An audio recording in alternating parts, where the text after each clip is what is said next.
Hi guys, welcome back to our channel. Good morning, good afternoon, good evening. I greet you all according to your time and locations. Thank you so much for tuning in. So guys, I have a video here I would like we all to watch. But before then, if you're meeting my channel for the very first time, you're highly welcome. Please kindly do well to like, share, and subscribe. Leave your thought about this video on the comment section. Let us know what you think about this video, and I will see you towards the end. A fellow at the Center for Democracy and Development, Professor Jibrin Ibrahim, and Arise legal analyst Frank Tete. Gentlemen, good to see you both, and thanks for your time. Let's quickly start with Frank, because I recall when that incursion into Judge's home occurred, your organization spoke and wrote specifically on that. That actually matter many years back down the line in our judicial journey. Speak to us about some of the key things as highlighted by Godfrey in his report. Well, the judiciary has always been independent, but not so independent. The reason is, in practice, you'll find the judiciary relying so much on the executive for money that it spends, the budget that it makes. It also relies on the executive to enforce its own judgment, so you don't call that judicial independence. It was a very low moment when the DSS invaded Judge's home in 2016. It was a reminiscence of the dark days of the military. And to think that that was just 1 year after President Muhammad Buhari had come into office, himself being a military man, it was traumatizing for the entire judiciary. There was serious trepidation among the community of judges at that time. And that was when the NJC was holding spirited meetings to ensure that it reclaimed its integrity. That was very unnecessary, because the judiciary to date has not recovered from it. And there is a tacit a thing going on among the judicial community that the executive is against it, and when it has its way, it will take a pound of flesh for what it did, the executive did to it in 2016. The judiciary has been plagued with a lot of problems, especially with the fact that the all-important electoral cases are now being determined most times by just a handful of 3 judges who form a panel in the tribunal, and then the Court of Appeal together with the Supreme Court. And we've had a lot of bizarre decisions coming out from the judiciary that are inexplicable in the eyes of the common man.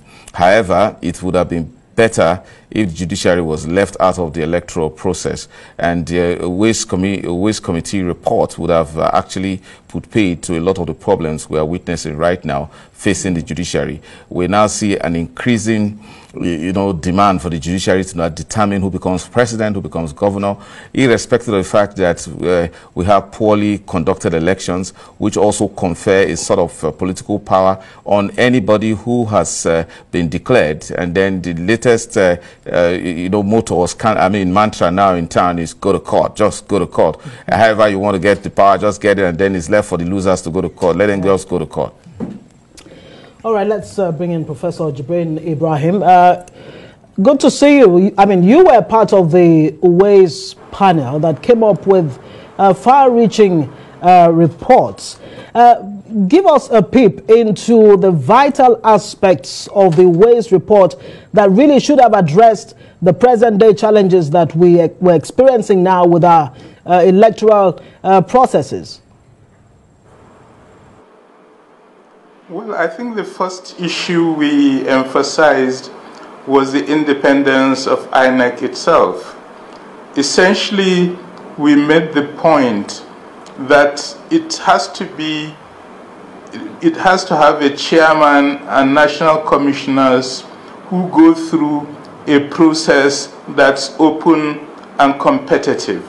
We suggested a panel be established, and that people apply for these positions, and that the people who apply submit their curriculum not just to the panel but to the Nigerian public, that there is a national debate on them, and during that debate those who are, for example, found to be not politically neutral can be dropped. Those who are not competent, it will become clear, and they will be dropped. It's after that initial process of pruning down CVs that the selection process will go to the National Judicial Council, where a final selection will be made, and that is what goes to the president for approval. So that's the first thing, that we want, as Nigerian citizens, to know who is going to INEC, to know their character, their background, their political neutrality. The second issue we tackled was that of accountability. And the point about accountability is that we noted in our work that almost nobody is ever prosecuted for electoral crimes. At the same time, we knew a lot of electoral crimes were being committed. The suggestion, therefore, was to set up an electoral offences commission, which would be a specialized court that will promptly handle all cases of electoral crime coming out of the electoral process. We feel a specialized court will be much more competent and focused in handling such crimes efficiently and quickly. The third key issue we raised related to the whole question of why is it that you have cases in court, the cases have not been settled from the elections, and yet people are sworn in as governors or legislators. We suggested that elections take place 7 months before swearing in, and all the cases be resolved within 6 months, both at the tribunal and at the appeal court, so that at the end of that 6 months, you have people who have cleared their way and established in court that they are genuine winners who are sworn in. And the reasoning for that is also straightforward. You take governors, for example, who are in electoral tribunals. They have a lot of advantage because they have the power of the state, they have the resources of the state to pay for their lawyers. They are already in a position that's very unfair vis-a-vis the other litigants that are contesting their victory in court. To make sure there is equality between all litigants with electoral cases, let nobody be sworn in till the matter of who is duly elected is established by the courts, and that therefore once you are sworn in, you know you are going in for 4 years, and there's no argument over your claim that you are indeed the elected person for that position. Professor Jibrin, I'm excited that you've been able to take us back in time to recount some of these key points. Well, thanks for your time. We're still with you. Let me bring in Frank. And Frank, I also recall that the number of tribunals were also suggested to be increased by reducing the number of judges that sit on the tribunal from 5 to 3, which means that the more tribunals can be established per state. Now, going back, looking at what happened in our journey, we lost President Yar'Adua, who activated this committee, and President Jonathan threw it back to the National Assembly for those specifically that would need, the backing of the law. Speak to us, Frank, if these novel suggestions by the learned people who sat over this matter can be done by politicians we have elected to represent us. Well, I think let's start by acknowledging that many of the recommendations of the Wørst report were actually adopted, and we see them reflected in the current 2022 Electoral Act. Interestingly, the key areas were rejected by that same government, not necessarily by the Nigerian people. And this is not an imposition by a foreign government on us, but by ourselves, for ourselves, and for ourselves.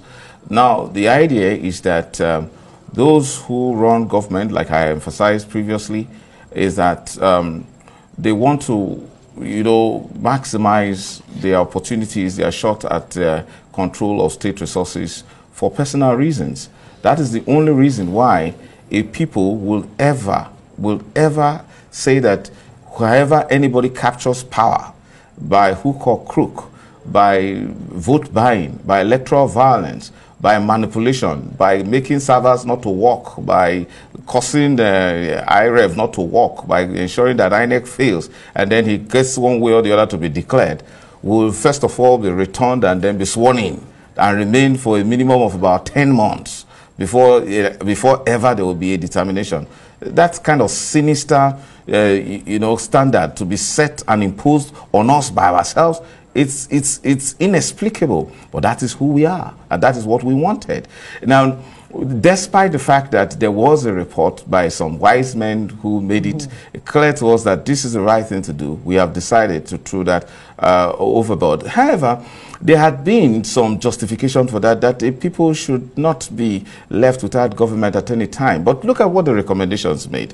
Professor Jibril referred to 7 months elections before, elections held 7 months before inauguration or swearing in. That was also jettisoned. So there is a deliberate measure, a deliberate attempt by the ruling class to ensure that it perpetuates itself in feeding from the state resources. And I closed on that note by saying that unless we work at, because this is something the Wørst report didn't also address very well, unless we work at disincentivizing politics, because politics now happens to be the surest, fastest way for those who have perfected their ways in brigandage or buffoonery to find their way to government house and then, you know, pilfer state funds and then lord it over those who have painstakingly worked at upholding standards of good governance or good citizenship. So unless we disincentivize this kind of politics that glorifies mediocrity as we have it in Nigeria, that ensures that people get rich overnight by stealing, outright stealing, we will continue to have this kind of problem. So that's why they will go there. That's why they will, you know, standardize and institutionalize electoral violence as a means of, you know, stealing the people's mandate. Professor Jibril knows better because I have taken time to look at his book that he co-authored with Hidayat Hassan, From Direct Capture to Protection, to Mandate Protection, where they bemoaned the problem of election being the real problem of Nigeria, forgetting that the real people who cause problems for Nigerians are most times not really appointed, elected. Those who run the bureaucracy, the federal civil servants, the state civil servants, those who implement policies and formulate policies and implement them. The ones who actually cause real hardship for Nigerians, they are not actually elected. So in addition to the fact that we have an electoral debacle, which is a basic problem in Nigeria, we still have a people who have a culture of oppressing themselves, of ensuring that they don't make progress so that they can have easy life at the expense of the majority of Nigerians who suffer in the midst of plenty.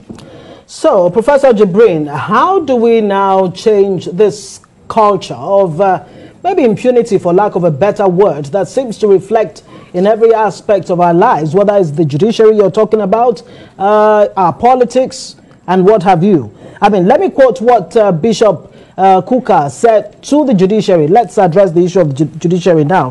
He says, look, the courts have been invaded by the political class, and a lot hangs on the deliberations of the judiciary as, you know, the post-election litigations are being handled right now. How do we ensure that, you know, the judiciary, the INEC, the, you know, electoral umpire, and all other stakeholders that will protect this democracy are actually empowered in a way that they actually can do it?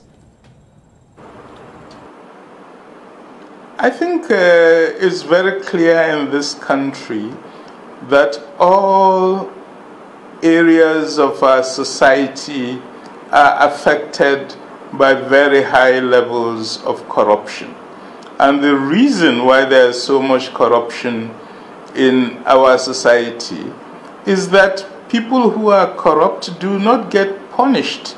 There are no consequences for their acts of corruption. You see people who go and steal tens of billions. And at the end, they negotiate an agreement